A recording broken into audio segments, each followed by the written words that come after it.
This is BBC News. I'm Joanna Gosling. These are the top stories developing at midday. TSB Chief Executive Paul Pester resigns after 7 years in charge in the wake of a major IT failure at the bank. Labour hold crunch talks this lunchtime to discuss whether to adopt in full an international definition of anti-Semitism following months of acrimony in the party. Police are increasingly using powerful artificial intelligence tools in order to solve complex crimes. BBC News gets rare access to see the latest AI techniques. Also this hour, the strongest typhoon to hit Japan in 25 years makes landfall. More than 1 million people are urged to evacuate to escape violent winds and heavy rainfall. And the manager of the Manchester United football team, Jose Mourinho, has reached a deal with the Spanish tax authorities for a year jail term for tax evasion, although it's unlikely he'll serve any time in prison.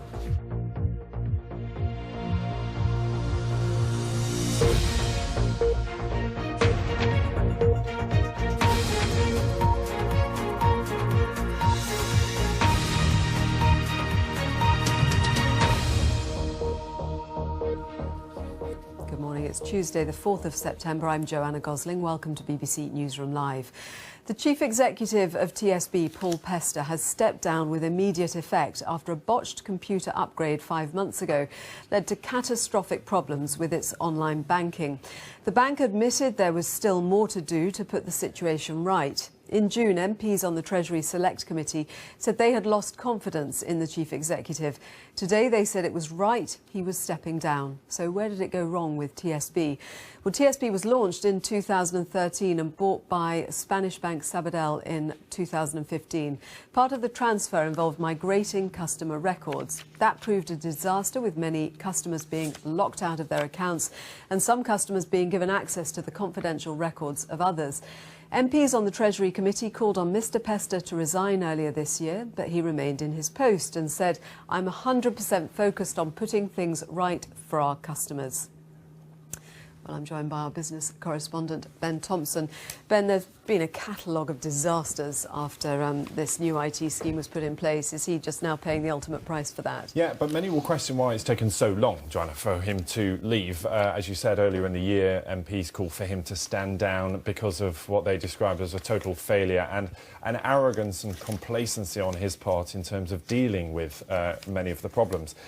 They say that in this light it is right that he is now stepping down. But he oversaw a huge problem for the bank, that transfer of customer accounts from one banking system to another to the parent company Sabadell in Spain. That did not work, many criticising the fact they didn't test it enough before they implemented it.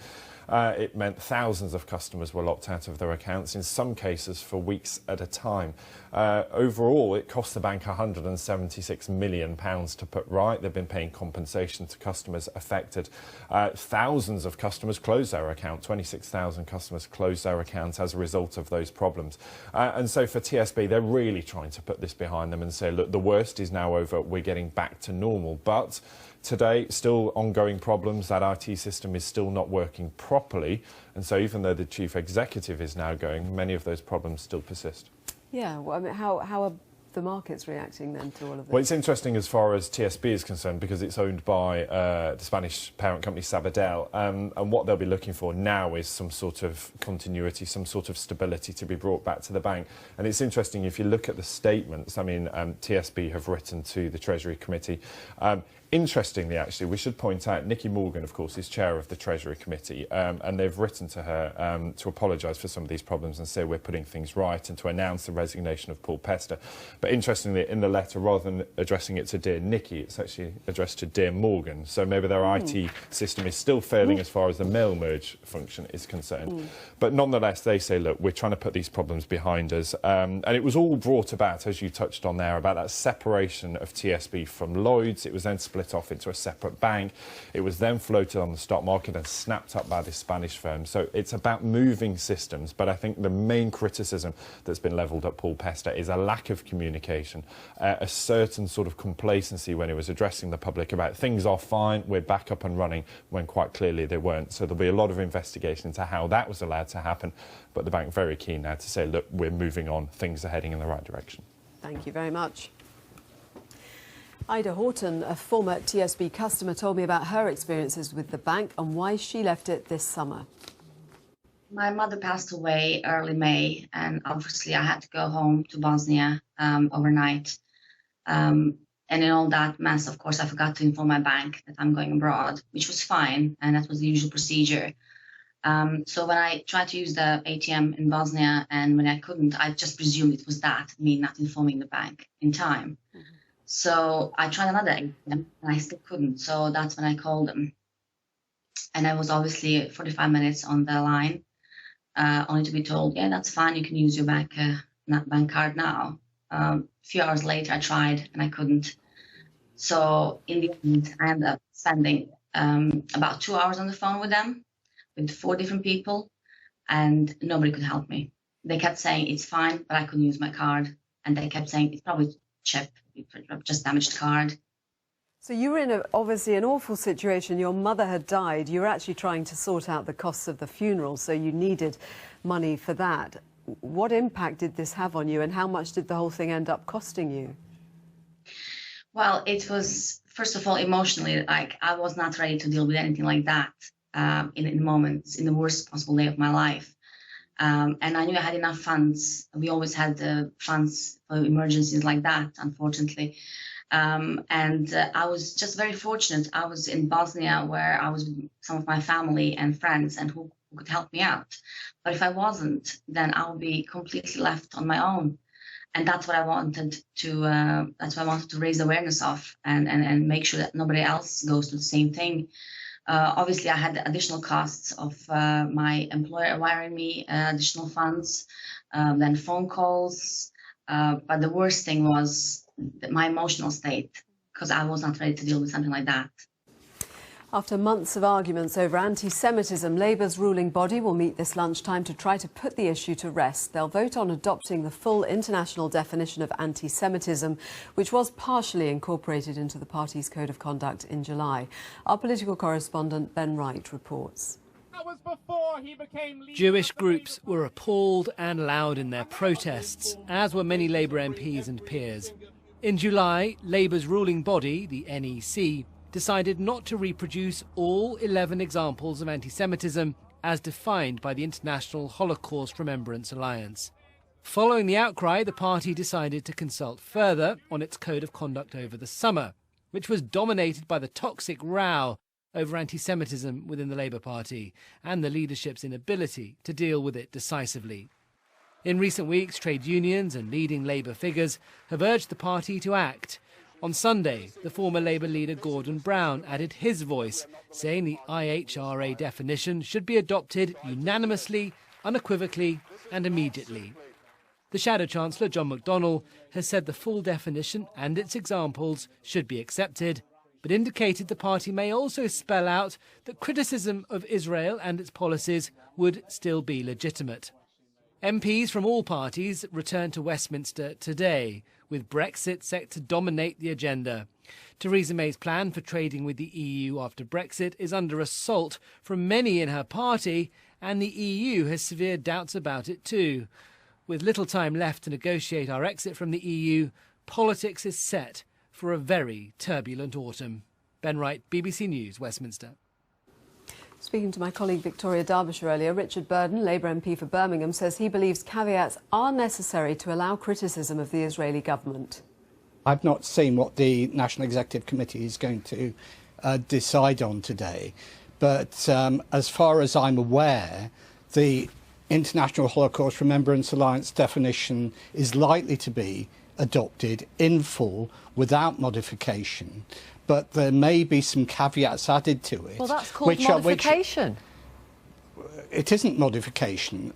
In 2016, the Home Affairs Select Committee, cross-party committee of the House of Commons, looked in detail at this issue about how you tackle anti-Semitism most effectively. Its report was welcomed across the piece, including by the Jewish community. And what it said is that the UK government and other organisations should adopt the IHRA definition, but they also suggested 2 additional caveats to ensure that freedom of speech and the right to criticise Israel was protected because, sadly, there have been attempts to stifle freedom of speech by invoking the IHRA definition. Jeremy Corbyn didn't have much to say this morning. Mr. Corbyn, what's your message to the Jewish community this morning? Good morning, how nice to see you here. What's your message? Good Can morning, you how help the nice to rift see with you the here. Jewish How community? nice to see you here. Thank you.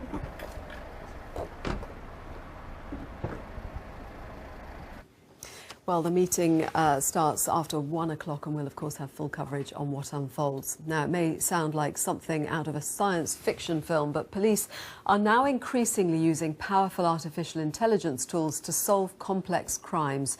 The techniques include CCTV facial recognition and programs that can scan hundreds of thousands of documents for incriminating information. Our Home Affairs correspondent, Danny Shaw, was given exclusive access to the Serious Fraud Office to see how it works. This is the computer software helping fraud investigators join the dots. It trawls through emails and electronic documents to identify patterns in communications, working faster than a human. I don't have to think a lot, I don't have to actually work out who's involved or why they're involved. I just click a couple of buttons and it takes me directly to what I would be interested to see. The Serious Fraud Office hardly ever allows cameras in here. The crimes it investigates are sensitive and complex. There are tens of millions of documents to read in each case. Some material has to be screened out by barristers. They work through 300 documents a day. So how many can the computer do? The computer was going through 600,000 a day. You can find the hot documents faster, and the system, because of the machine learning and AI capabilities of it, can learn from that. So you tell it what's relevant, what isn't relevant, and it will help you to find things which are along the same lines. In the same way that Amazon might suggest something that you might like to buy based on what other people have bought who have similar tastes to you. The Serious Fraud Office is one of the first law enforcement agencies to use artificial intelligence to examine computer files and documents. But AI is being used in other ways as well to help solve crimes. Among the cases was that of Corrie McKeague, an airman who went missing on a night out. Police asked a technology company to trawl through hours of CCTV footage. I can take a specific image, for example, when this crime occurs. In a separate case, analysts used an attack at a subway station in Sweden to show how the system works. It's able to match faces and movements from one camera to another to track suspects more easily. Using the person detection tool, we can get to the relevant pieces of footage much quicker than looking in all the wrong places. But there are concerns the new technology may be unreliable. Is there any fear that AI is going to lead to terrible miscarriages of justice and mistakes being made there? I'm a lawyer. Lawyers are inherently conservative sort of people. We are going to test and retest and make sure that this is an appropriate use of technology before we let it out anywhere near a criminal court. It's early days, but artificial intelligence seems to be the only realistic solution to sorting through the vast amounts of data in crime investigations. Danny Shaw, BBC News. Nicola Sturgeon will set out her plans for the coming year at the Scottish Parliament this afternoon. The First Minister is expected to announce a dozen new pieces of legislation, with focus expected to be on mental health, the environment and sustainable growth in the economy. The SNP's opponents have dismissed her plans as pie in the sky and say the party is running out of ideas. More on today's main stories coming up on BBC Newsroom Live here on the BBC News channel. But right now we'll say goodbye to viewers on BBC Two. Bye-bye.